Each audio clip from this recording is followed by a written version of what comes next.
Munnuru Kapu finance corporation ఏర్పాటు చేయడంపై మున్నూరు కాపు రాష్ట్ర అధ్యక్షులు కొండదేవయ్య ఆధ్వర్యంలో ఆదివారం వేములవాడ రాజన్న ఆలయంలో ప్రత్యేక పూజలు నిర్వహించి కోడిమొక్కులు చెల్లించి రాష్ట్ర ముఖ్యమంత్రి రేవంత్ రెడ్డికి ప్రత్యేక కృతజ్ఞతలు తెలిపారు.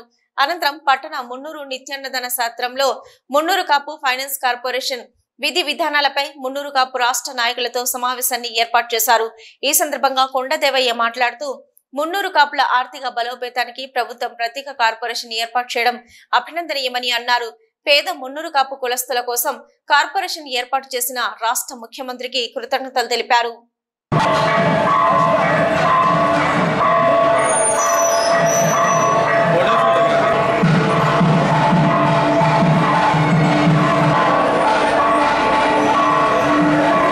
ప్రకటించే ముందు 33 జిల్లాలు మేము ప్రెస్ మీట్లు వెళ్లే ముందు రాజరాజేశ్వర స్వామి దగ్గరకు వచ్చి కోడిని కట్టేసి ఆ రోజు మొక్కినాము. స్వామి మళ్ళీ మాకు కార్పొరేషన్ ప్రకటించిన తర్వాత వచ్చి మొక్కు చెల్లించుకుంటామని స్వామి వారికి మొక్కడం జరిగింది. మరి రాజరాజేశ్వర స్వామి ఆశీర్వాదంతో ఈరోజు మనకు రాష్ట్ర ప్రభుత్వము మున్నూరు కాపు ఫైనాన్స్ కార్పొరేషన్ ప్రకటించినారు. మరి ఈరోజు మేము అందరం వచ్చి మొక్కు తీర్చుకొని కార్పొరేషన్ విధి విధానాలు అన్ని రూపొందించడం జరిగింది.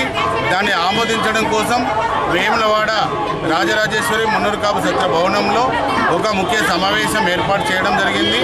దానిలో ఈరోజు అందరిలో ఒక ఆమోదం తీసుకొని రాష్ట్ర ప్రభుత్వానికి మేము ఆ వినతి పత్రాన్ని ఇవ్వడం జరుగుతుంది.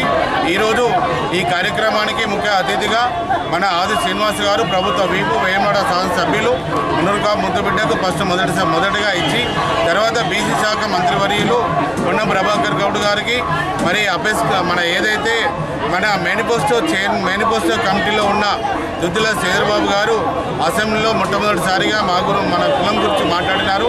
వారికి కూడా అందజేసి మరి మన ముఖ్యమంత్రి గారి టైము తీసుకొని అపాయింట్మెంట్ తీసుకొని వారికి కూడా విధి విధానాలు మున్నూరు కాపులకు 2,000 కోట్ల రూపాయలతో కార్పొరేషన్ హాస్టల్ బిల్డింగ్స్ మరి అన్నీ కూడా రూపొందించిన వినతి పత్రాన్ని మన అందరం కూడా రాష్ట్ర సంఘాలందరూ కూడా ఇవ్వడం జరుగుతుంది.